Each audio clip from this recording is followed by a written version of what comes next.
Breaking news చూస్తున్నాం. లోక్సభ ఎన్నికలకు కాంగ్రెస్ అభ్యర్థుల రెండో జాబితాపై సస్పెన్స్ కొనసాగుతూనే ఉంది. సామాజిక సమతుల్యత, ఆర్థిక పరిస్థితి, నేతలకిచ్చిన హామీలు, సర్వే నివేదికల ఆధారంగా అభ్యర్థుల ఎంపికపై సీఈసీ సుదీర్ఘంగా చర్చించినా కొన్ని స్థానాలపై ఇంకా స్పష్టత రాలేదు. ముఖ్యంగా ఆదిలాబాద్, హైదరాబాద్ సీట్లలో అభ్యర్థుల ఎంపిక పెండింగ్ లోనే ఉందని ఆ పార్టీ నేతలు చెబుతున్నారు.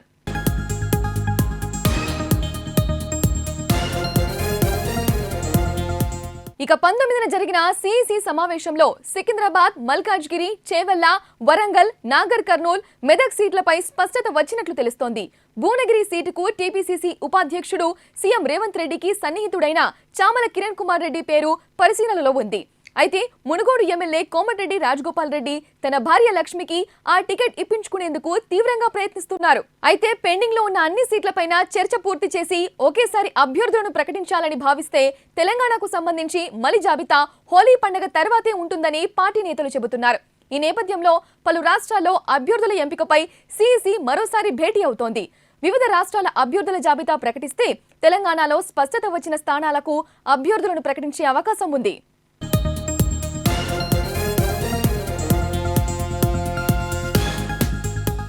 ఇక ఇదే అంశంపై మరింత సమాచారం మా ప్రతినిధి భార్గవ్ అందిస్తారు. భార్గవ్, చెప్పండి, కాంగ్రెస్ ఎంపీ అభ్యర్థుల జాబితాకు సంబంధించి పూర్తి వివరాలేంటి? ఎగ్జాక్ట్లీ శ్రేయ, రెండో జాబితా కోసం కాంగ్రెస్ పార్టీలో పెద్ద ఎత్తున చర్చలు కొనసాగుతా ఉన్నాయి. ముఖ్యంగా ఏఐసిసిలో జరుగుతున్నటువంటి చర్చల్లో భాగంగా రెండవ జాబితాలో ఎవరైతే కీలకంగా ఉన్నటువంటి నేతలందరి పేర్లు కూడా ఇందులో రానున్నాయి.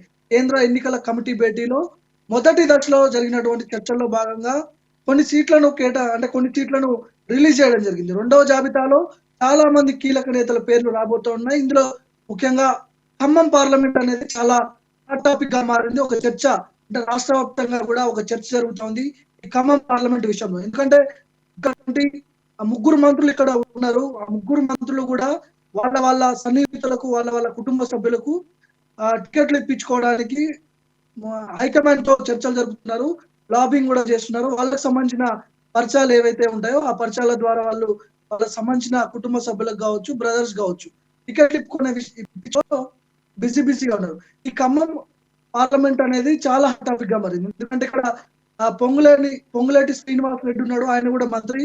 డిప్యూటీ సీఎం బట్టి విక్రమార్క, ఆయన కూడా మంత్రి. ఇటుపోతే తుమ్మల నాగేశ్వరరావు, ఈయన కూడా మంత్రి. ఒక డిప్యూటీ సీఎం, ఇద్దరు మంత్రులు, మొత్తం ముగ్గురు మంత్రుల లాబింగ్ ఇక్కడ జరుగుతూ ఉన్నాయి. ఒకవైపు పొంగులేటి శ్రీనివాస్ రెడ్డి ఏమో తన సోదరుడు పొంగులేటి ప్రసాద్ రెడ్డికి టికెట్ ఇప్పించాలని సర్వ ప్రయత్నాలు చేస్తున్నాడు. ఇటు ఏఐసిసి పెద్దలతో టచ్ లోకి వెళ్తున్నాడు. అదేవిధంగా అసెంబ్లీ ఎన్నికల టైంలో ఈయనది కీలక పాత్ర. ఆ అసెంబ్లీ ఎన్నికల టైంలో సవాల్ చేసి మరి ఖమ్మం పార్లమెంట్ సరౌండింగ్ లో ఉన్నటువంటి నియోజకవర్గాల్లో కాంగ్రెస్ పార్టీ విజయకేతనం ఎగరేసింది. అదంతా కూడా ఆ క్రెడిట్ మొత్తం నాదే అని కూడా పొంగులేటి చాలాసార్లు చెప్పుకుంటూ వచ్చిండు. ఇటుపోతే పొంగులేటి ప్రసాద్ రెడ్డికి ఆయన రికమెండ్ చేస్తున్నాడు. ఖచ్చితంగా ప్రసాద్ రెడ్డికి టికెట్ ఇవ్వాలని ఆయన ప్రధానమైన డిమాండ్ పెట్టినట్టు తెలుస్తా ఉంది. మరోవైపు బట్టి విక్రమార్క డిప్యూటీ సీఎం ఉన్నాడు.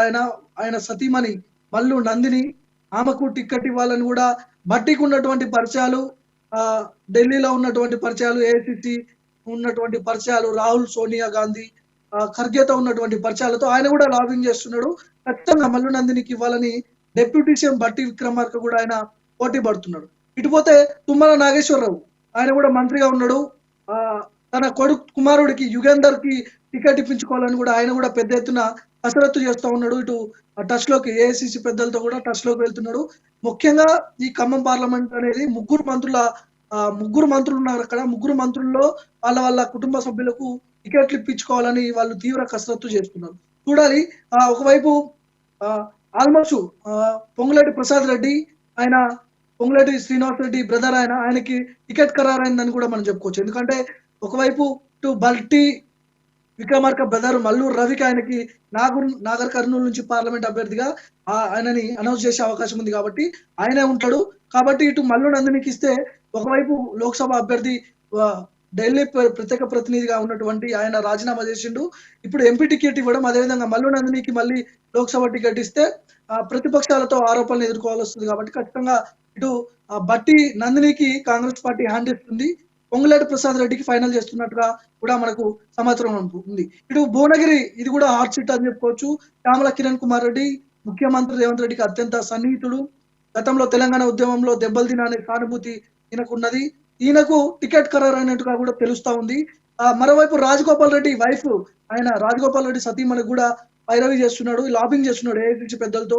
ఇటు మంత్రి వెంకటరెడ్డి కోమటిరెడ్డి వెంకటరెడ్డితో ఖచ్చితంగా రాజగోపాల్ రెడ్డి సతీమణికి టికెట్ ఇప్పించాలని కూడా రాజగోపాల్ రెడ్డి తీవ్ర ప్రయత్నాలు చేస్తున్నాడు. ఆయన మునుగోడు ఎమ్మెల్యేగా కూడా ఉన్నాడు. ఇటుపోతే కోమటిరెడ్డి వెంకటరెడ్డి మంత్రి ఆయన సోదరుడికి టికెట్ ఇప్పించాలని కూడా కోమటిరెడ్డి వెంకటరెడ్డి ప్రయత్నాలు చేస్తున్నాడు. భువనగిరి కూడా పెద్ద హాట్ సీట్ అని చెప్పుకోవచ్చు. Number 1 Khammam, number 2 Bhuvanagiri. ఎందుకంటే ఇక్కడ కోమటిరెడ్డి వెంకటరెడ్డి ఆయన మంత్రిగా ఉన్నాడు, కోమటిరెడ్డి రాజగోపాల్ రెడ్డి ఎమ్మెల్యేగా ఉన్నాడు. ఉమ్మడి నల్గొండ జిల్లాలో పెద్దగా చాలా కాంగ్రెస్ పార్టీ సీట్లు గెలుచుకుంది కాబట్టి ఖచ్చితంగా కోమటిరెడ్డి బ్రదర్స్ లో ఒకరికి ఇవ్వాలని వాళ్ళు ప్రతిపాదన పెట్టారు. ఇటుపోతే ముఖ్యమంత్రి రేవంత్ రెడ్డికి ఇది ఒక సవాల్. ఎందుకంటే చామల కిరణ్ కుమార్ రెడ్డి ఆయన ముఖ్యమంత్రికి అత్యంత సన్నిహితుడు. ఆయనకు ఖచ్చితంగా భువనగిరి టికెట్ అనేది ఎప్పుడో హామీ ఇచ్చాడు ముఖ్యమంత్రి రేవంత్. ఈ నేపథ్యంలోనే ఇటు కోమటిరెడ్డి బ్రదర్స్ కావచ్చు, రాజగోపాల్ రెడ్డి సతీమణి కావచ్చు, కాంగ్రెస్ పార్టీ నో చెప్పే దిశగా కూడా ఉందని కూడా మనకు సమాచారం. చామల కిరణ్ కుమార్ రెడ్డికి ఫైనల్ అయిపోతుందని కూడా సమాచారం. ఇటుపోతే వరంగల్ హాట్ టాపిక్. ఇక్కడ పసునూరి దయాకర్ మొన్ననే ఆయన కాంగ్రెస్ పార్టీలో చేరిండు, టికెట్ హామీతో కాంగ్రెస్ పార్టీలో చేరిండు పసునూరి దయాకర్ ఆయన. ఇటుపోతే అద్దంకి దయాకర్ ఒకనొక దశలో వరంగల్ లోక్సభ అద్దంకి దయాకర్ కి ఇస్తారనే ఒక చర్చ కూడా వచ్చింది. దీని తర్వాత ఇది ఎస్సీ నియోజకవర్గం, ఎస్సీ రిజర్వ్డ్ కాబట్టి ఖచ్చితంగా పసునూరి దయాకర్ కి ఆ టికెట్ హామీతోనే ఆయన వచ్చింది కాబట్టి ఖచ్చితంగా పసునూరి దయాకర్ కు వరంగల్ పార్లమెంట్ ఇచ్చే దిశగా కూడా కాంగ్రెస్ పార్టీ ఉన్నది. ఆల్మోస్ట్ పసునూరి దయాకర్ కి అయిపోయింది. ఇటు వరంగల్ లోక్సభ అనేది అద్దంకి దయాకర్ కి మళ్ళీ కాంగ్రెస్ పార్టీ హ్యాండ్ ఇచ్చిందని చెప్పుకోవచ్చు. ఎస్సీ రిజర్వ్ కూడా అది. ఇక్కడ ఈయన మాల సామాజిక వర్గానికి సంబంధించిన నాయకుడు అద్దంకి దయాకర్. ఇటుపోతే పసునూరి దయాకర్ ఆయన సిట్టింగ్ ఉన్నాడు. సిట్టింగ్ అంటే టికెట్ హామీతో ఆయన పార్టీలోకి రావడం జరిగింది. ఖచ్చితంగా టికెట్ ఇస్తేనే నేను పార్టీలోకి వస్తానే లైన్ తీసుకొని వచ్చి పార్టీలో జాయిన్ అయ్యింది కాబట్టి ఇటు పసునూరి దయాకర్ కి ఆల్మోస్ట్ కన్ఫర్మ్ అయిపోయింది. ఆయన మాదిగ సామాజిక వర్గానికి సంబంధించిన నాయకుడు. ప్రస్తుతానికి వరంగల్లో మాల ఈక్వేషన్ లేదు. మాదిగ సామాజిక వర్గానికి సంబంధించిన నాయకులకు టికెట్లు ఇచ్చే లైన్ లో కాంగ్రెస్ పార్టీ ఆలోచిస్తుంది కాబట్టి అద్దంకి ఇక్కడ కూడా కొద్దిగా అంటే కాంగ్రెస్ పార్టీ హ్యాండ్ ఇచ్చిందని చెప్పవచ్చు. ఇటుపోతే వరంగల్ పరిస్థితి అయితే పసునూరి దయాకర్కి అయిపోయింది. నాగర్ కర్నూలు కూడా హాట్ టాపిక్. మల్లు రవి ఇక్కడ నుంచి సంపత్ కుమార్, మాజీ ఎమ్మెల్యే సంపత్ కుమార్ ఆయన అలంపూర్ లో ఓడిపోవడం జరిగింది. పెద్ద ఎత్తున మెజార్టీతో ఓడిపోయింది ఆయన. సో ఇటుపోతే చారకొండ వెంకటేష్ కూడా పోటీ పడింది ఇక్కడ నుంచి. అయితే మల్లు రవి ఈయన ఢిల్లీ ప్రత్యేక ప్రతినిధిగా ఆయనకు పదవి ఇచ్చినప్పటికీ కూడా దాన్ని రాజీనామా చేసిండు. నాకు అవసరం లేదు, లోక్సభ అభ్యర్థి ఖచ్చితంగా కావాలని ఆయన గట్టిగా పట్టుకొని కూర్చున్నాడు. అంటే రేవంత్ రెడ్డితో గతంలో పాదయాత్ర చేసినప్పుడు కూడా, అదేవిధంగా బట్టీకి ఉన్న పరిచయాలు, ఇటు ఢిల్లీలో మల్లు రవికి ఉన్న పరిచయాలు, ఇవన్నీ కూడా వర్కౌట్ అయినాయి. మల్లు రవికి నాగర్ కర్నూలు లైన్ క్లియర్ అయిపోయింది. మాజీ ఎమ్మెల్యే సంపత్ కుమార్ ఇప్పుడు తీవ్ర ఆగ్రహంతో ఉన్నాడు. అట్లా ఎట్లిస్తారు మీరు, ఆల్రెడీ ఢిల్లీ ప్రత్యేక ప్రతినిధి ఇచ్చారు కదా, మళ్ళీ ఇదేంటి అని వాళ్ళకే పదవులు ఇస్తారనే లైన్ లో సంపత్ కుమార్ తిరగబడుతున్నాడు. మల్లు రవికి నాగర్ కర్నూలు నుంచి టికెట్ కన్ఫర్మ్ అయిపోయింది. ఇటుపోతే పెద్దపల్లి ఏకవాక్యత ఇక్కడ ఒకటే పేరు వినిపిస్తా ఉంది మనకు. ఖచ్చితంగా గడ్డం వంశీ వివేక్ కుమారుడు. ఈయన మాల సామాజిక వర్గానికి సంబంధించిన నాయకుడు.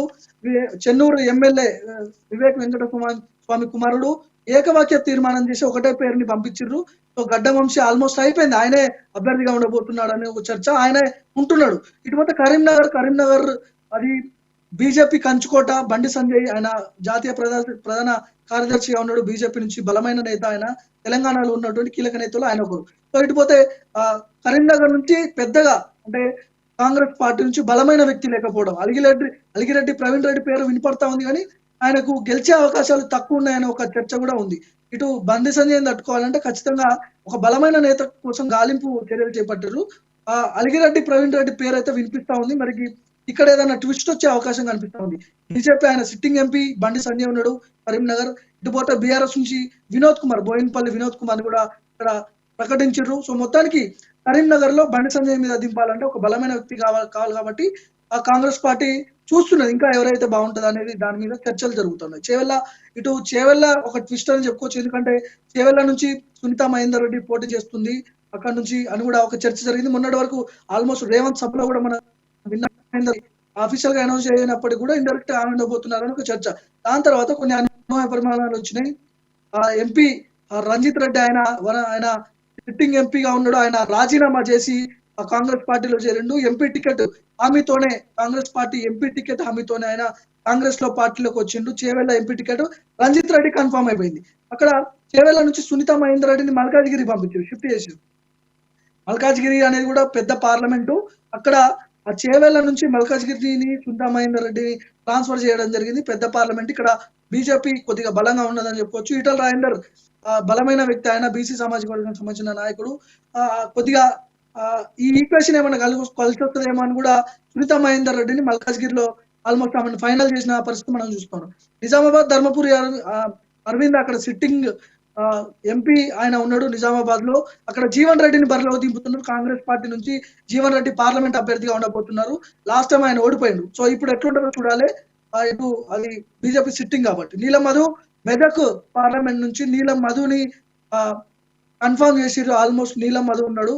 ఆయన గతంలో కూడా కాంగ్రెస్ పార్టీలో జాయిన్ అయ్యిండు. మళ్ళీ తర్వాత కొన్ని అనూహ్య పరిణామాల ద్వారా బయటికి పోవడం, బీఎస్పీకి పోవడం, తర్వాత మళ్ళీ కాంగ్రెస్ పార్టీలో రావడం, ఇవన్నీ కూడా జరిగినాయి. సో మెదక్ నుంచి నీలం మధుకి కన్ఫర్మ్ అయిపోయింది. ఇటు సికింద్రాబాద్ దానం నాగేందర్ మొన్ననే జాయిన్ అయ్యిండు కాంగ్రెస్ పార్టీలో. ఖైరతాబాద్ ఎమ్మెల్యేగా ఉన్నాడు ఆయన. ఆ ఖైరతాబాద్ ఎమ్మెల్యేగా ఉండి సికింద్రాబాద్ టికెట్ హామీతోనే దానం నాగేందర్ కాంగ్రెస్ పార్టీలో చేరారనే ఒక చర్చ కూడా ఉంది. మోస్ట్లీ ఇటు సికింద్రాబాద్ లో ఉన్నటువంటి ఆర్థికంగా చాలా బలంగా ఉన్న వ్యక్తి దానం నాగేందర్. ఇటు డబ్బు పరంగా కావచ్చు, బిజినెస్ కావచ్చు, అన్నిట్లో కూడా రాజకీయ అనుభవం కలిగిన వ్యక్తి.